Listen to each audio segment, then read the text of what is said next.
Hi everybody, my name is Barry Schwartz and this is the Search Buzz video recap. Today is Friday, December 20th, and this is the search news we covered over at the Search and Roundtable at seroundtable.com over the past week. First up, backlinks.com, a link network, was penalized by Google this past Friday around 5 or 6 p.m. Eastern last Friday.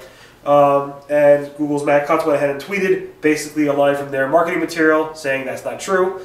And the Google did this actually the week before with AngularRank as well.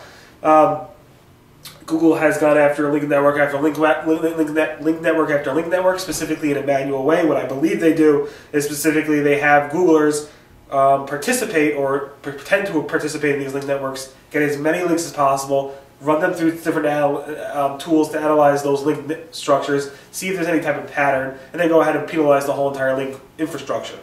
Google is constantly doing this, and they keep going on and doing this, so you should be very careful and not participate in these link networks. That being said, AngularRank, which was penalized the week before, is actually claiming that they're actually going to go ahead and rebuild. They say this is the nature of black hat SEO. We go ahead and build something, Google discovers it after X amount of time, they rip it down, and we build again. It's basically a cat and mouse game. And he wrote this whole long thing about how they're going to rebuild, we'll be back, and we'll go ahead and be even better from it.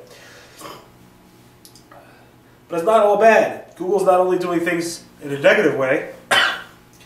On Twig, which is part of the This Week in Google, Google's Matt Cutts was on it a few weeks ago, and he talked about different things Google's working on. And one thing he talked about was they're working on an algorithm to help the good guys, specifically topic authorities or subject authorities. So if, for example, let's say I'm an authority on search, Google knows I'm an authority on search, let's say, maybe they don't agree with that, they might go ahead and rank my articles that I write on Search and Roundtable, Searchers and Land, or any other site that I have my authorship on.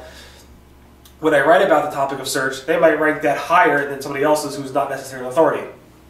So Matt Cutts went ahead and did an interview with Twig on it, and about an hour and 20 minutes of the video, he went ahead and said a whole thing about this new thing. Again, Matt Cutts talked about this back in May, and they said they're working on it. I guess they're still working on it, and I'm curious as to when they're releasing it and what they're going to call it. That being said, there were a lot of discussions about a Google type of update this past week.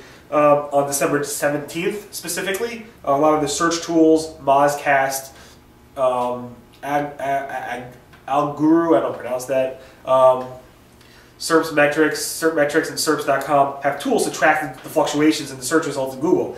And a lot of the tools lit up big time on December 17th. I didn't see much chatter around that date, so I don't think there was necessarily an update. Matt Cutts actually responded to somebody saying, somebody asked him, Matt, how do you sleep at night? You make an update right before the holiday season, blah, blah, blah, basically accusing Matt of, destroying people's holidays. Matt responded, actually, we tried to minimize major updates right before the holidays, which is a strong implication, if you've been reading how Matt talks, that there was no update. Maybe he doesn't know there's an update, maybe he's lying, I don't know, but I don't see the update on December 17th. That being said, on December 19th, which was yesterday, I see major fluctuations in terms of chatter in the Webmaster World forums and the other forums, which imply that there might have been some type of update. Again, this would actually make what Matt Cutts said, that they don't do massive updates before the holidays, which is next week, to seem like a lie. Again, I don't have confirmation from Google that they did an update, but one tracking tool that I don't mention a lot because it doesn't always match up with the other tools is the digital point tracking tool. Digital Point basically has a keyword tracker tool that I think thousands of webmasters use with thousands of websites, probably millions of keywords, and it tracks the average fluctuations on those rankings. You can see on the 7th, this was the 19th over here, on the 17th there wasn't much of a blip, there was a little blip, but on the 19th, which is yesterday, a huge blip in terms of ranking changes, which implies to me the chatter's right, there was some type of ranking update. I'm just not sure what Matt would say about that. I did email Google asking them what's going on. I have not heard back yet. Talking about algorithms, there are some rumors that Google has actually updated their EMD, exact match domain algorithm, to make it softer, meaning more exact match domains are having an easier time ranking specifically in the topic of state or city or location-based domain names. So New York barbershop or stuff like that have those keywords are doing a better, having an easier job ranking. That's what the rumors are. Google went ahead and we talked about this a while ago in October that Matt Cutts announced at PubCon that Google will go ahead and reduce the amount of rich snippets that are shown in the search results by about 15%, specifically on authorship. They don't want to show as many images and stuff because it's too much. So Google says we're going to reduce that a little bit by 15%, show it only for more authoritative sites or authoritative authors going forward. And it seems like they have done that. If you take a look at Mozcast's feature report and you look at the authorship, you can see a steep decline of how often the authorship is actually shown. That being the case, I actually emailed Google, and Google has actually confirmed that this indeed happened over time, and they actually did release this authorship update, which reduces the authorship by about 15%. Sorry. This was interesting. Part of that Twig show, in about an hour and 25 minutes, and about 5 minutes after Matt Cutts was talking about the good guy, he decided to talk about the bad guys. And Jeff Jarvis, who is a journalist and also a professor at CUNY, I think at Baruch, which I went to. That being said, he asked Matt about the I guess the psychology behind spammers, and Matt Cutts responded, basically saying it's the way you have to go ahead and reduce spam is not just by, as he said, let me just say it. Let me just read this to you because I can't say it better than this. If you want to stop spam, the most straightforward way to do it is to deny people money because they care about the money and that should be their end goal.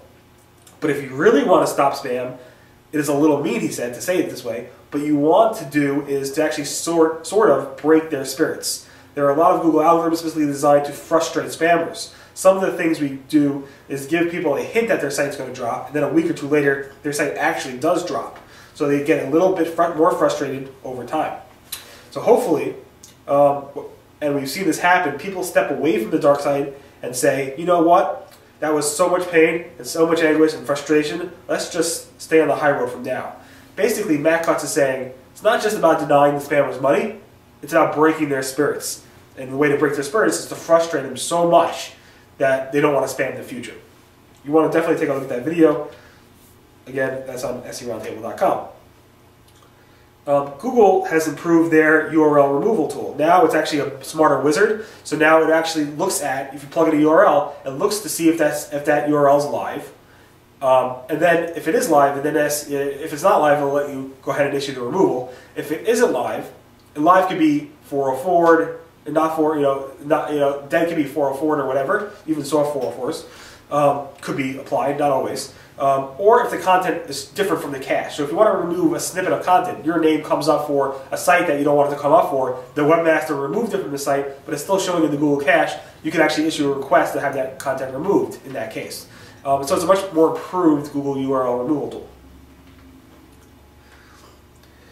This is an interesting snippet. Authorship, we discussed it before, but basically, a lot of people ask, should I use my numeric authorship in Google Plus URL for numeric authorship? Should I use my vanity URL? Should I link to it on the root URL? Or should I use /about or /post? John Mueller of Google said it doesn't matter. Use whatever you want, Google will figure it out. It's cool. Google AdSense is testing they had the round arrows for a while. This is what their original arrows were, and now they're going back to the rectangle arrows. So they're doing that test. Google Glass has updated their XE12. I have it. I just got my Glass swap today, or actually yesterday. And it's the main thing is they have iOS app, which is pretty cool. I'm actually using it. You can wink. There's a lock. There's a bunch of other features in here. So definitely take a look at that if you have Glass. And finally, Google has launched their Google Zeitgeist, which is basically their year-end keyword thing about what happened in the world in the past 2013, according to Google Keywords, and they have this very inspirational video what's going on, so definitely take a look at that. It will show all you guys what keywords you missed out over the course of the year. Anyway, that pretty much recaps the Search Buzz video recap. My name again is Barry Schwartz. This is the search news we covered over at SERoundtable.com over the past week. Everyone, have a great holiday, And I will be doing this video probably next week. So everyone have a great holidays, and I'll speak to you guys next week. Everyone, bye.